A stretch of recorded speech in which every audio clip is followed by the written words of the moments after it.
Photo Ambedkar साहब की photo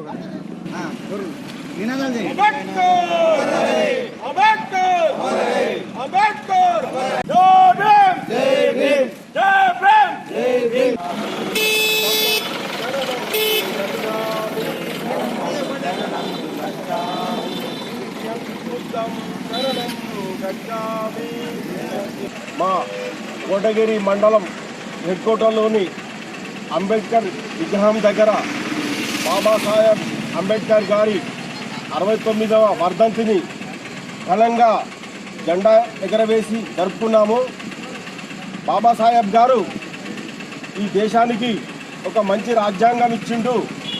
ఈ రాజ్యాంగమనే కాదు, ఇప్పుడు నడుస్తున్న సర్పంచ్ ఎలక్షన్లో ప్రతి ఒక్క పేదవానికి, ఒక దళితుడికి, ఒక ఉన్నతోద్యోగికి మరియు బహుజనులందరికీ, మైనార్టీలందరికీ, ఈ భారతదేశంలో ఉన్న పౌరులందరికీ ఓటు హక్కు ఇచ్చిండు. ఆ ఓటు హక్కుతోనే మీ దగ్గరికి నాయకులు వస్తున్నారు. పౌరులారా గుర్తుంచుకోండి. ఆ రోజు ఓటు హక్కు అనేది ఎవరికి ఇద్దామని చర్చ జరుగుతుంటే గాంధీ మహాత్ముడు అన్నాడు, ఇన్కమ్ ట్యాక్స్ కట్టేట వాళ్ళకి మాత్రమే ఓటు హక్కు ఇద్దామన్నాడు. నెహ్రూ అన్నాడు, రాజులకు, దేశాలకు ఓటు హక్కు ఇద్దామన్నాడు.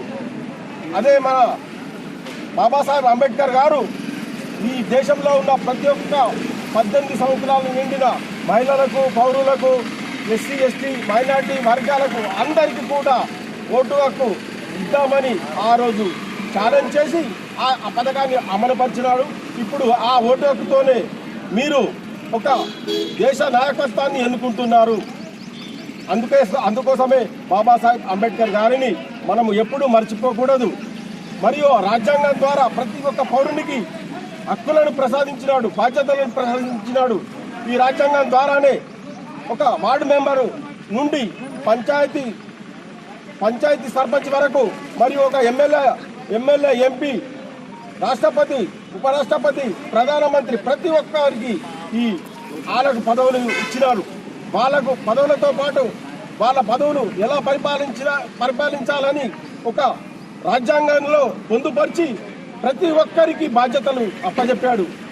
బహుజనులారా, మైనార్టీలారా, ఎస్సీ ఎస్టీలారా, బాబాసాహెబ్ అనేటోడు ఈ భారతదేశంలో పుట్టకుంటే మన బతుకులు మళ్ళా ఊరుకు దూరంగా ఉండేవి. అందుకే గుర్తుంచుకొని బాబాసాహెబ్ అంబేద్కర్ని మీరందరూ గుర్తుంచుకోవాలని ఆయనను స్మరించుకుందాం. జై భీమ్, జై భీమ్, జై భారత్.